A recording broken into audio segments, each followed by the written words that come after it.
Bienvenue sur RCI, Télépaèse, et pour votre matinale de ce mardi 14 avril. Une très très bonne fête à tous les Maximes, et aussi à notre chef cuisinier qu'on retrouve tous les vendredis sur Radio Corse International et sur Télépaèse. C'est votre matinale, c'est parti. Bonjour, salut à tous. Si vous impréguez. Voilà donc un bon mardi à tous, peut-être sous l'eau, on verra ça dans un petit moment avec Philippe Jam pour le bulletin météo. Au programme de votre matinale, comme d'habitude, des pronostics. Nous allons retrouver l'horoscope. Aujourd'hui, on va retrouver Rosé La Libertad qui va nous parler donc de la sortie de l'album hommage pour Stéphane Casalta, donc que j'ai dans les mains là. On la retrouve tout à l'heure. Nous aurons aussi notre philosophe au programme de cette matinale. Mais on débute avec la météo. Alors Philippe, si ça continue comme ça, on va récupérer Da Silva qui se part de chez TF1 parce qu'elle mettait que du soleil.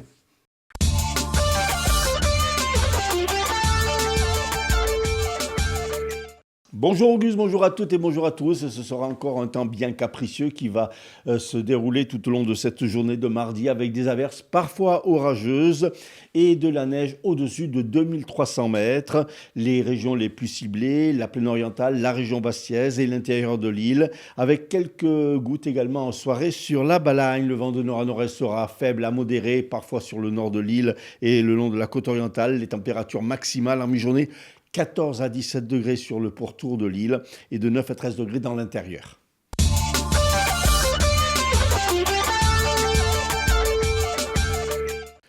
On débute avec les faits divers et ce dramatique accident de la route hier après-midi à Albitrech en Corse du Sud. Le choc frontal, probablement dû à la chaussée glissante entre deux voitures, a fait une victime, une femme de 70 ans et 4 blessés, dont 2 grièvement. Les 4 personnes ont été transportées sur l'hôpital d'Ajaccio, dont 2 par hélicoptère. Interpellé lors d'un contrôle routier en région bastiaise alors qu'il téléphonait, un jeune homme de 24 ans a été mis en examen et placé en détention provisoire pour association de malfaiteurs et blanchiment. Lors du contrôle routier, il a été dépisté positif à la cocaïne et la fouille du véhicule a permis de découvrir 35 000 € et des munitions d'armes à feu. Le jeune homme était déjà connu de la justice et il était déjà mis en examen et sous contrôle judiciaire dans le cadre d'une affaire de trafic de stupéfiants. Après l'agression verbale dont a été victime hier un agent d'accueil de la caisse d'allocation familiale de Bastia, le personnel de celle-ci se rassemblera ce matin à 11h devant le siège en signe de protestation. Pour le personnel et la direction de la CAF, ces incivilités sont inacceptables et insistent sur la nécessité du respect mutuel pour permettre l'exercice de leur mission dans des conditions normales. Une plainte a été déposée. Hier ont été donnés les premiers coups de pédale de la 6e édition de l'opération Partageons la route, protégeons la vie. Cette opération est menée depuis 6 ans par l'association Adrien Lipini, un vélo, une vie, pour sensibiliser au partage de la route et prévenir les accidents. L'occasion durant 4 jours d'aller à la rencontre des maires et des présidents d'intercommunalités pour plaider pour l'aménagement de pistes cyclables notamment. Y prennent part 10 jeunes suivis par la protection judiciaire de la jeunesse et des cadets de la gendarmerie, encadrés par 6 accompagnateurs et des membres de l'association. L'association Emma Laboratoire Culturel, qui organise régulièrement des rencontres artistiques interculturelles, accueille depuis hier à Laria son partenaire allemand, l'école de cirque de Garbsen, près de Hanovre.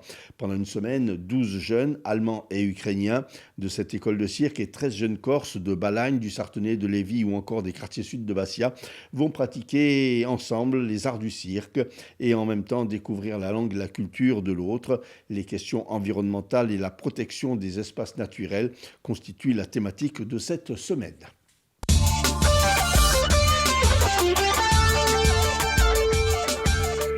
Merci Philippe, allez on vous garde. Da Silva n'est pas disponible pour le moment. Alors on poursuit nous allons poursuivre avec les courses hippiques, avec les pronostics. On s'en va du côté de Deauville de Vincennes avec Rémi. Les pronostics hippiques de Rémi sur Radio Corse International. Bonjour à tous, ce mardi dans les bons coups du jour, nous serons sur l'hippodrome de Deauville pour le Quintet. Je vais y retenir le numéro 9, Alaspran, qui ne devrait pas sortir des 3 premiers.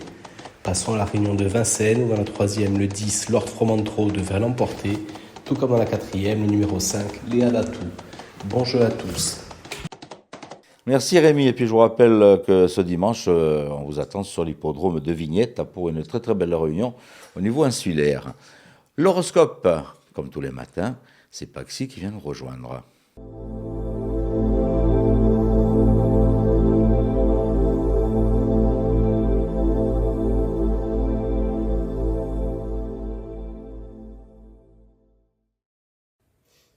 Et bonjour à tous, on se retrouve pour ce mardi, on va voir un peu ce que l'on a à vous annoncer.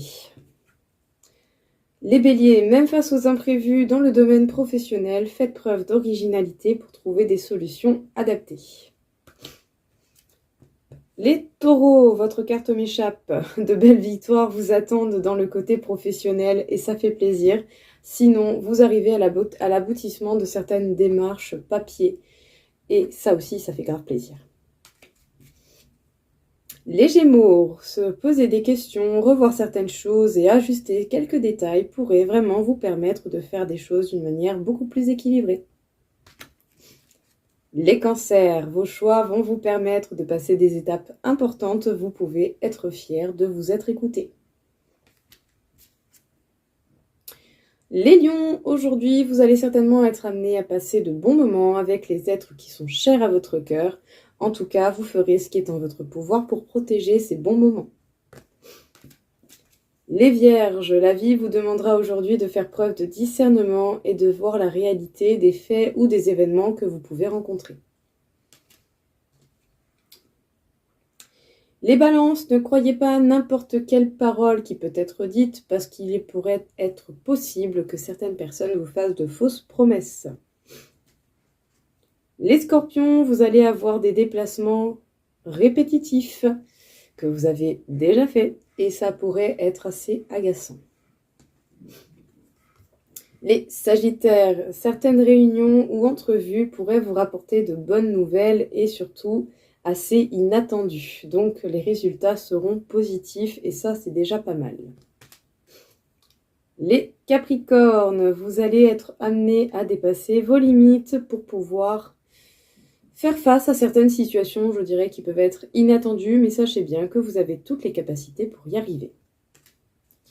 Les Verseaux, soyez plutôt économes aujourd'hui, ne faites pas de dépenses sur un coup de tête, car on pourrait avoir le reproche facile. Et enfin, les Poissons, vous ne vous sentirez pas dans l'envie d'être dans la passion aujourd'hui, vous allez plutôt être en mood cocooning, ou en tout cas à prendre soin de votre propre personne. Voilà tout le monde, j'espère que ça vous aura parlé et je vous souhaite à tous une très belle journée. Au revoir.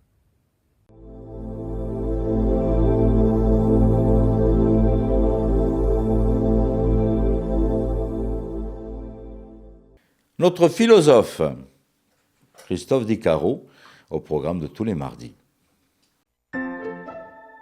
La chronique philosophique de Christophe Dicaro. Mesdames et messieurs, bonjour et merci de suivre une nouvelle fois cette philo-chronique sur RCI Télépaèse et Stampa Paèse. Et alors aujourd'hui, nous allons parler métaphysique, ou ce que l'on dit, ou par définition, ce qui est à côté, voire au-delà de la physique. Autrement dit, le langage commun pourrait dire ce qui est paranormal, par exemple, ou métanormal, au-delà ou au-dessus de la norme ou du normal. Généralement, on a coutume de dire que ce qui est paranormal, c'est tous les phénomènes un petit peu spirituels, ésotériques, les esprits, etc., ou les rêves prémonitoires à certains moments. Eh bien, des rêves prémonitoires, parlons-en. Justement, qu'est-ce que le rêve quand on y réfléchit d'un point de vue métaphysique ? Alors, selon Freud, au départ, le rêve, c'est un réservoir de pulsions. Autrement dit, lorsque nous dormons, eh bien, toute la tension accumulée dans la journée, eh bien, s'évacue. Et elle s'évacue des fois par des images un petit peu symboliques, un petit peu éthérées, d'une réalité qu'on n'a pas su digérer comme il l'aurait fallu. Et par conséquent, comme nous ne l'avons pas assumer matériellement cette réalité par l'incarnation de mots, par exemple, ou par des actes, alors elle se retrouve la nuit. Et cette nuit, eh bien, ce sont des choses, des symboles qui remontent à la surface. Or, dans le rêve prémonitoire, voire dans le rêve lucide, eh bien, nous sommes dans un tout autre registre. Combien de chercheurs, d'ailleurs, le psychanalyste et psychiatre Jung nous dit que la mort serait le dernier rêve de l'homme, comme si finalement dans ce rêve il y avait, ou il pouvait y avoir, une autre réalité. D'abord, une autre réalité dans le temps, ou la temporalité du rêve. On assiste à une véritable distorsion de temps.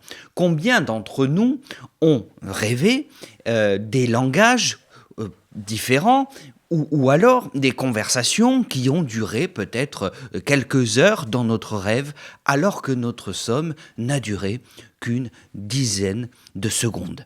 Or, cette distorsion du temps fait que, finalement, le matin, on se souvient de toute la conversation, alors qu'en réalité, nous n'avons dormi que 10 secondes. Alors ça, c'est le premier phénomène un petit peu paranormal, ou plutôt métaphysique. Qu'est-ce qui s'est donc passé dans mon rêve? Surtout lorsqu'on sait que le corps réagit aux stimuli du rêve. Par exemple, lorsque nous rêvons que nous courons un marathon, il y a de fortes chances que nous transpirions et que notre cœur, notre rythme cardiaque s'accélère.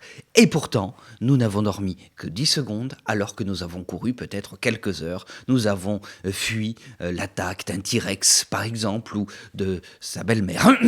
Mais dans tous les cas, le rêve, c'est cette chose qui est imperceptible ou impalpable à ce moment-là. Alors, vous me direz que c'est peut-être le pur produit du fantasme. Ceci dit, si on regarde l'analyse du rêve, depuis quand elle date, l'analyse scientifique de Freud en particulier, donc on est à peu près au 19e siècle, toute cette période antérieure faisait du rêve une porte vers l'ailleurs, vers l'au-delà. Regardez les Amérindiens, par exemple. Regardez tous les médiums. Regardez la Pythie de Delphes. Eh bien, on se met dans un état de rêve éveillé ou de rêve lucide pour savoir ce que les dieux veulent ou ce que les dieux voulaient. Enfin, les nouveaux progrès aujourd'hui de la physique quantique et certaines théories, de certaines particularités que nous aurions dans le cerveau, comme le chronon par exemple, font que, on imagine que le rêve, c'est effectivement un petit peu comme dans Avatar, ce moment où le corps s'endort et où l'esprit s'élève pour rejoindre une espèce de cloud géant dans lequel on peut voir les choses qui se sont passées ou qui se passeront. Aujourd'hui, la physique quantique nous montre que cela est un petit peu possible, mais ceci est une autre histoire. Mesdames et messieurs, merci d'avoir suivi cette philochronique sur RCI Télépaèse Estampes Paèse. Je vous donne rendez-vous quant à moi, mardi prochain, même heure, même endroit. La chronique philosophique de Christophe Dicaro. Voilà notre invité, donc Rosé La Libertad, qui vient nous parler donc de cet album, un album hommage donc à Stéphane Casalta, qui nous a quittés il y a quelque temps. Donc, Canti Lucente di Luna, on en parle donc sur RCI sur Télépaèse.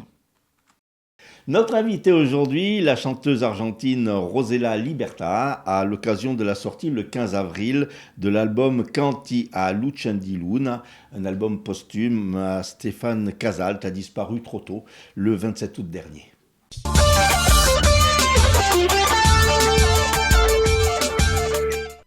Rosela, bonjour. Bonjour Philippe. Un peu d'émotion. Merci. Forcément. Merci. Alors, vous étiez la compagne de Stéphane. Qui était Stéphane? On peut le rappeler en quelques mots, auteur, compositeur, interprète. Oui, Stéphane, c'était une personne incroyable, avec une vision très très large sur la Méditerranée, on peut le voir très bien dans toutes ses compositions, dans tout le travail qu'il a fait. Et il nous a laissé énormément de choses. Et c'est pas simple pour moi de parler de Stéphane parce que pour moi, par exemple, il était aussi mon mentor. C'était pas que mon mari ou mon compagnon de scène. Et donc, j'ai beaucoup appris. C'était une personne rayonnante, pleine d'énergie, pleine de projets toujours. Et avec une profonde connaissance de la Corse, mais aussi avec une ouverture, comme je disais, sur la Méditerranée et sur le monde entier. Oui, c'est vrai qu'il était ouvert à toutes les influences finalement, que Oui. ce soit Mediterranée ou d'autres. Alors un petit mot sur votre parcours aussi. Sur mon parcours personnel, bon, je suis arrivée en 2021 en Corse grâce à Stéphane qui m'a contacté par Internet. On a commencé à imaginer comment on pouvait collaborer à l'époque. On se souvient de la pandémie et tout ça. Oui. Je suis arrivée en pleine pandémie, donc ça n'a pas été simple, mais on avait toute l'énergie justement pour pousser tous les projets qu'on a faits. Et petit à petit, moi, j'ai trouvé ma place aussi pour la musique argentine. Et je pense ici dans l'île et aussi sur le continent. Et j'ai fait pas mal de choses les dernières années et sur le continent français et aussi en Italie. On a beaucoup voyagé avec Stéphane. Et donc, bon, moi, je chante depuis tout petite. Donc, j'ai un parcours que j'ai fait dans mon pays, dans l'Argentine, et un autre parcours qui est initié ici, qui s'est complété, et, comme je disais, avec tous les projets dont j'ai participé. Et quand on parle d'Argentine, on parle bien sûr, on pense tout de suite au tango. Quel était un peu votre répertoire?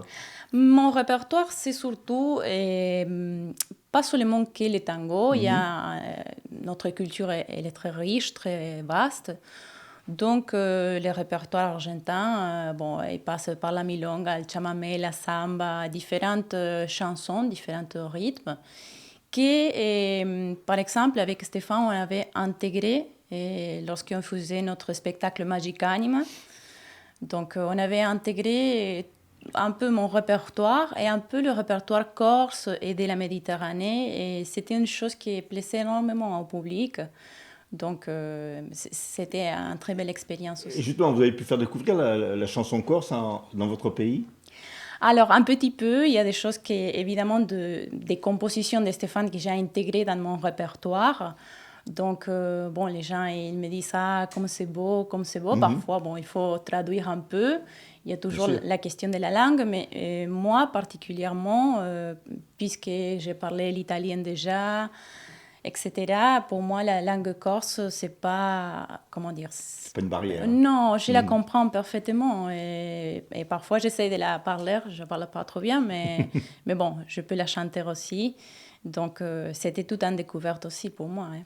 Alors, le 15 avril, donc, très prochainement, sera disponible donc, cet album que l'on peut voir, Canti a Lucem di Luna. Un petit mot sur ce projet. Alors, Canti a Lucem di Stéphane. Luna, si, c'est une idée de Stéphane. Et, il avait écouté, il avait entendu la chorale Armonioso Incanto de Perugia. Et depuis un moment, il avait cette idée de mélanger ces chansons, la culture corse, ces chansons en langue corse, et avec ces mélodies, à des voix qui ne sont pas forcément d'ici. Donc, qui viennent complètement d'un autre style, comme c'est le cas des Armonioso Incanto. Et donc, avec Luca Falomi, qui c'est le guitariste qui était aussi l'arrangeur de ces projets, il a fait les arrangements musicaux. Et ils ont travaillé ensemble tout au début pour créer ces projets quand il y a Lucem di Luna, quand il y a des chants à la lumière de la lune. Et qui, comme il décrit un peu, par exemple, Franco Radicchia, c'est le directeur d'Armonioso Incanto, et lui, il dit que c'est un peu des chansons qui oscillent entre l'amour terrestre et l'amour céleste. Et moi, je pense que ça, c'est une définition très, très belle. Et c'est un répertoire essentiellement des compositions de Stéphane. Et il y a 2 ou 3 chansons qui appartiennent pas à les compositions d'Esté, mais qui rentrent... C'est une chanson de Claude Nougaro. Oui, aussi, parce que Stéphane était très fan, il était un grand admirateur de Nougaro, on écoutait tout le temps, donc c'est grâce à lui aussi que j'ai connu Nougaro. Et puis cette chanson, elle rentre parfaitement dans le concept de Canti a Lucem di Luna. Donc, vous allez entendre la voix de Stéphane. Et moi, je chante aussi sur certains morceaux. Et après, il y a la chorale, l'Armonioso Incanto, qui qu'elle est essentiellement des voix féminines. Mhm. Et il y a quelques garçons qui nous accompagnent, mais essentiellement, c'est des voix féminines. Et aussi, il y a Luca Fallomi avec la guitare. La guitare. Donc, bon, c'est un projet qui est...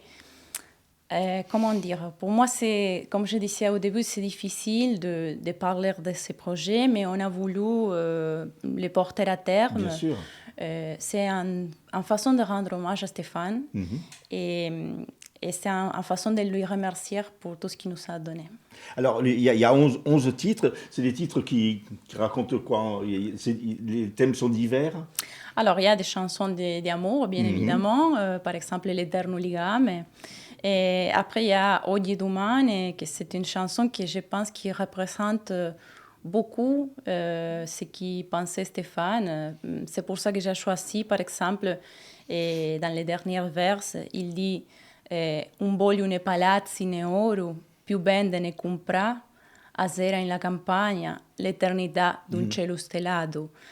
Je pense que ça, c'était Stéphane. C'est la phrase qui définit, qui peut montrer mieux ce qu'il était.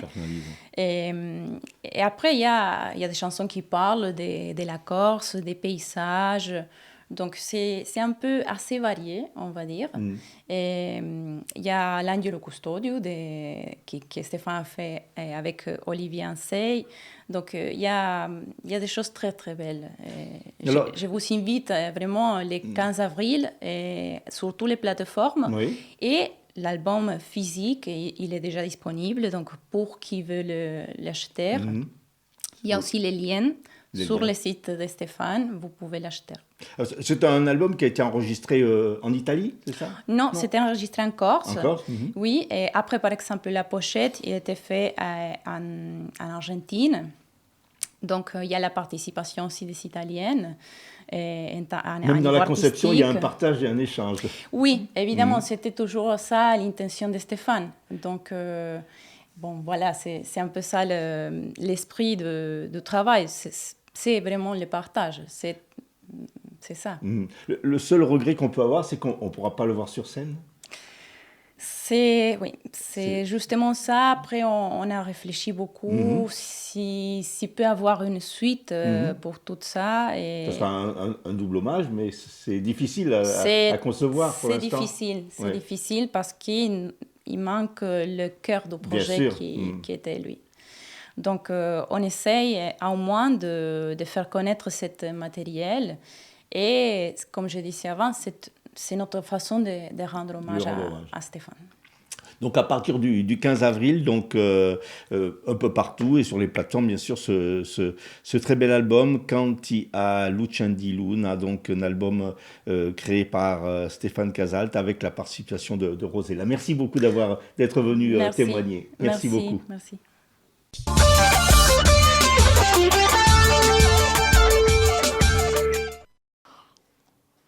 Voilà, n'hésitez pas, donc il sort dans quelques jours pour pouvoir vous procurer donc cet album. Et puis vous le retrouvez aussi sur les plateformes, donc en streaming. On va se faire un petit point de nouveau sur les titres de l'information avec Philippe. Dramatique accident de la circulation hier à Albitreccia, le bilan est lourd, 1 mort et 4 blessés, dont 2 grièvement. Un jeune homme de 24 ans a été mis en examen et placé en détention provisoire pour association de malfaiteurs et blanchiment. Lors d'un contrôle routier, il avait été dépisté positif à la cocaïne et en possession de 35 000 € et des munitions d'armes à feu. Après l'agression verbale dont a été victime hier un agent d'accueil de la caisse d'allocation familiale de Bastia, le personnel se rassemblera ce matin à 11h devant le siège de l'organisme.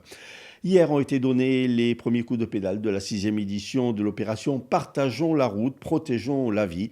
Une dizaine de jeunes participent à cette opération dont le but est de sensibiliser au partage de la route et ainsi prévenir les accidents. Météo, c'est un temps capricieux avec des averses et des orages tout au long de cette journée. Merci Philippe. Rendez-vous demain matin, même heure, même antenne. Et ainsi que pour nos chers auditeurs et téléspectateurs donc, qui sont avec nous tous les matins. Je vous souhaite de passer un bon mardi. N'oubliez pas votre parapluie. Et on se retrouve demain matin tranquillement. Donc, Bonjour, salut à tous. All'ascolto di Radio Pubblica Internazionale, prima radio. Si vous